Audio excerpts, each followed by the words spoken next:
Hello everyone, welcome to Sachin education hub. आज मैं आपको कॉन्ट्रैक्ट कॉस्टिंग के कुछ इंपॉर्टेंट नोट्स देने वाला हूं और इसके साथ साथ मैं आपको वीडियो के एंड में एक ऐसे टिप्स भी दूंगा जिससे आप अकाउंटेंसी की थ्योरी में 10 आउट ऑफ 9 मार्क्स मैक्सिमम आसानी से ले सकते हो। ऐसी कौन से टिप्स हैं ये भी जान लेना और कैसे थ्योरी लिखनी है और कौन कौन सी थ्योरी आपको इंपॉर्टेंट है ये भी देख लेना। आज मैं आपको कॉन्ट्रैक्ट कॉस्टिंग के कुछ इंपॉर्टेंट नोट्स देने वाला हूँ। क्या है और क्या क्वेश्चन है उसका main, what is contract costing और इसकी टाइप्स क्या हैं और वर्क अनसर्टिफाइड कैसे कैलकुलेट किया जाता है, ये इसका मेन क्वेश्चन है। कैसे प्रिपेयर करना है इसके नोट्स आपके सामने हैं, देखते हैं। कॉन्ट्रैक्ट कॉस्टिंग होता क्या है? कस्टमर की रिक्वायरमेंट को पूरा करने के लिए जो कॉन्ट्रैक्ट तैयार किया जाता है और उस कॉन्ट्रैक्ट पे कितनी कॉस्ट लगेगी, that is known as contract costing. मतलब वो मेथड जो ये जानने के लिए हेल्प करे कि कितनी कॉस्ट आपकी कस्टमर की रिक्वायरमेंट पर जो कॉन्ट्रैक्ट तैयार किया जा रहा है उस कॉन्ट्रैक्ट पर कितनी कॉस्ट लग रही है, that is known as contract costing. अब उसके कुछ फीचर्स हैं, क्या हैं कि इससे हम कॉस्ट यूनिट कॉस्ट मतलब एक टेंडर कॉस्ट यानी एक यूनिट की कॉस्ट भी हम पता कर सकते हैं। हर एक अकाउंट सेपरेट बनाया जाता है, इसमें हर एक कस्टमर का अकाउंट कॉन्ट्रैक्ट वखरा किया मतलब अलग अलग बनाया जाता है। लॉन्ग ड्यूरेशन लंबे समय के लिए होता है। अगर कुछ एक्स्ट्रा मनी लग रही है तो उसे भी लगाया जाता है। बेस्ड ऑन कॉस्ट अकाउंटिंग में एक बहुत इम्पॉर्टेंट ये पार्ट है और कस्टमर की रिक्वायरमेंट को इसमें जान के ही मतलब पता करके ही कॉन्ट्रैक्ट किया जाता है। कॉन्ट्रैक्ट अकाउंट दो चीज़ों से रिलेट करता है, वर्क सर्टिफाइड और वर्क अनसर्टिफाइड। अब आगे देखते हैं क्या है, दैट इज़ इसके टाइप्स। जो मेन टॉपिक है या जो मेन 3 टाइप्स हैं वो कौन कौन सी हैं। Fixed price contract. Fix price contract क्या है? फिक्स प्राइस कॉन्ट्रैक्ट में आप कर देखते हो कि फिक्स प्राइस को आपको एग्री कर दिया जाता है कि फिक्स प्राइस इसमें लगेगा। जो पेनल्टीज़ हैं वो इसमें पहले ही डिडक्ट की जाती हैं और जो एक्स्ट्रा मनी है अगर वर्क ज़्यादा हो रहा है तो उसके लिए एक्स्ट्रा मनी भी इम्पोज की जा सकती है। उसके बाद आता है cost plus contract. Cost plus contract में जितना आपका खर्चा यानी कॉस्ट कॉन्ट्रैक्टर ने एक्चुअली बियर की है, इंकर की है, उस पर जो कंपेंसेट करने के लिए कॉन्ट्रैक्ट तैयार किया जाता है, that is known as cost plus contract. Contractor ने जितनी कॉस्ट इंकर की है उसको कंपनसेट करने के लिए जो कॉन्ट्रैक्ट बनाया जाता है उसे हम कॉस्ट प्लस कॉन्ट्रैक्ट कहते हैं। Contract with escalation cost. Escalation cost मतलब मिक्सचर ऑफ बोथ, और फिक्स भी हो सकता है, वो कॉन्ट्रैक्टर की कॉस्ट भी हो सकती है। Then is a fix price increases with increase in cost of material. अगर मटीरियल बढ़ेगा या मटीरियल का प्राइस बढ़ेगा तो किसकी कॉस्ट बढ़ेगी? फिक्स प्राइस की भी कॉस्ट बढ़ सकती है इस कॉन्ट्रैक्ट के अंदर। ये होता है कॉन्ट्रैक्ट विद एस्केलेशन कॉस्ट। अब जो पीछे बताया था कि वर्क सर्टिफाइड और वर्क अनसर्टिफाइड दो चीज़ें से रिलेट करता है कॉन्ट्रैक्ट, वो कौन कौन सी हैं, मतलब उसमें क्या डिफरेंस है। वर्क सर्टिफाइड मीन्स वो पार्ट या वो हिस्सा वर्क का जो अभी कंप्लीट भी हो चुका है और उसे आर्किटेक्ट ने और सर्टिफाइड भी कर लिया है, यानी जान लिया है, आर्किटेक्ट ने वैल्यू कर लिया है कि ये वर्क हो चुका है, इस पर कितनी कॉस्ट लगनी है ये पता कर लिया गया है।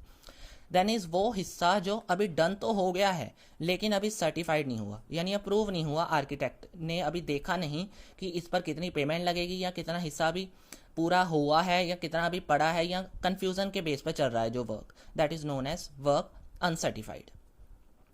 अगर तो कंप्लीट हो चुका है तो उसमें पेमेंट भी हो जाएगी। सिमिलरली अगर तो काम नहीं हुआ, there is no role of payment, इसमें कोई पेमेंट का रोल नहीं होगा। अब ये दोनों चीज़ें एक अकाउंट में बनाई जाती हैं, that is known as WIP, work in progress.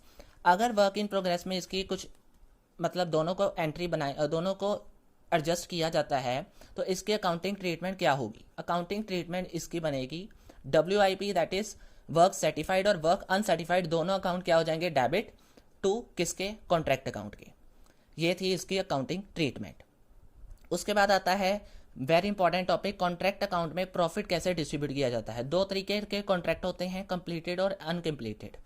अगर तो कंप्लीट है तो कोई चक्कर नहीं, आपने क्या करना, प्रॉफिट है जो उसे क्रेडिट साइड पे ट्रांसफर कर देना है प्रॉफिट एंड लॉस के। अगर कंप्लीटेड का लॉस हुआ है तो उसे डेबिट साइड पे ट्रांसफर कर देना है। सिमिलरली अगर इनकम्प्लीट कॉन्ट्रैक्ट है तो उससे आपको आगे प्रोसेस में एक लेके जाना होगा। वो कौन सी प्रोसेस है? अगर तो लॉस है तो आप डेबिट साइड में ट्रांसफर कर दो, बस, उससे ज़्यादा कुछ नहीं। लेकिन अगर प्रॉफिट है ना तो आपको WC दैट इज़ वर्क जितना कंप्लीट हुआ है उसके बेस पे आपको प्रॉफिट डिस्ट्रीब्यूट करना होगा। पहले तो ये नोट देख लो कि अगर वर्क कंप्लीशन मतलब कैसे कैलकुलेट किया जाएगा। वर्क सर्टिफाइड जितना है और जितना कॉन्ट्रैक्ट प्राइस है, जितनी परसेंटेज इनमें से निकली उसके बेस पे आपको ये फॉर्मूला लगाकर प्रॉफिट का कुछ हिस्सा आगे ट्रांसफर करना होगा। फर्स्ट स्टेज में आप देख सकते हो 0 से 24 में आपको कोई प्रॉफिट क्रेडिट नहीं करना। सेकंड स्टेज में आपको 25 से 49 आपको ये फॉर्मूला लगाकर प्रॉफिट कैलकुलेट करना पड़ेगा। थर्ड में 50 से 90 पर आपको ये फॉर्मूला लगाना पड़ेगा। लेकिन fourth stage is very important, जिसमें आपको अगर कंप्लीट होने ही वाला है तो आप कॉन्ट्रैक्ट तैयार कर रहे हो तो आपको एस्टिमेट प्रॉफिट निकाल कर उसका पता करना पड़ेगा। ये चीज़ भी आपको आगे मैं बताऊंगा। अब क्वेश्चन था कि वर्क अनसर्टिफाइड कैसे कैलकुलेट किया जाता है। ये फॉर्मेट ज़रूर बनाया है मैंने, लेकिन ये समझाने से पहले मैं आपको एक एग्जांपल समझाना चाहूँगा वर्क अनसर्टिफाइड कैसे कैलकुलेट किया जाता है। अगर आप ये समझोगे इसके बाद ही आपको जो फॉर्मेट है वो समझ आएगा, क्योंकि ये फॉर्मेट अगर आपने देख लिया तो शायद मुश्किल हो जाए समझने के लिए। अदरवाइज एग्जाम्पल देख लो, उससे ईजी आपको फॉर्मेट हो जाएगा।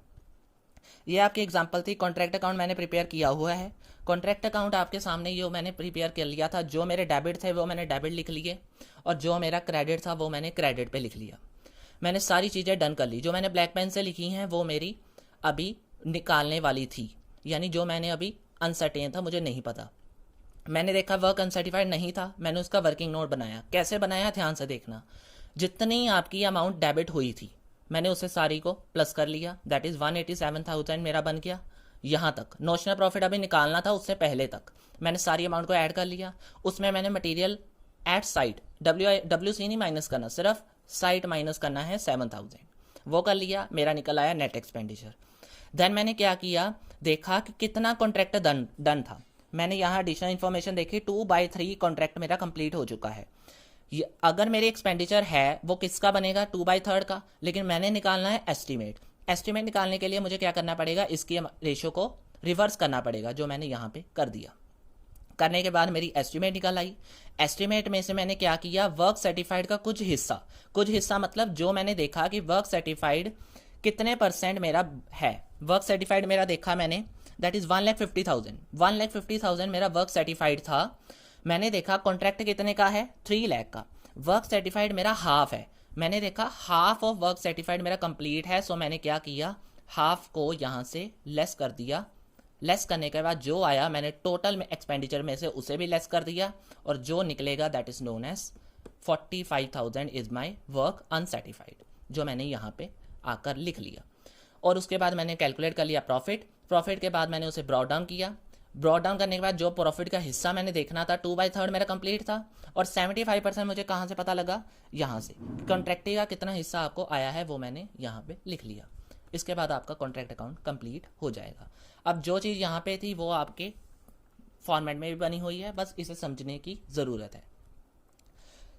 ये तो था हमारा जो भी कॉन्ट्रैक्ट अकाउंट प्रिपेयर करने का तरीका with value to ascertain the uncertified जो वैल्यू वर्क अनसर्टिफाइड की वैल्यू निकालनी थी, उसका हमने जो निकालना था वर्किंग नोट, वो हमने निकाल के कॉन्ट्रैक्ट अकाउंट प्रिपेयर कर लिया। बस इसके ज़्यादा हमने ये देखना है कि अकाउंटिंग में ऐसी कौन सी टिप्स, थ्योरी में ऐसी कौन से टिप्स यूज़ कर सकते हैं जिससे आपके नंबर मैक्सिमम 9 और 10 भी आ सकते हैं।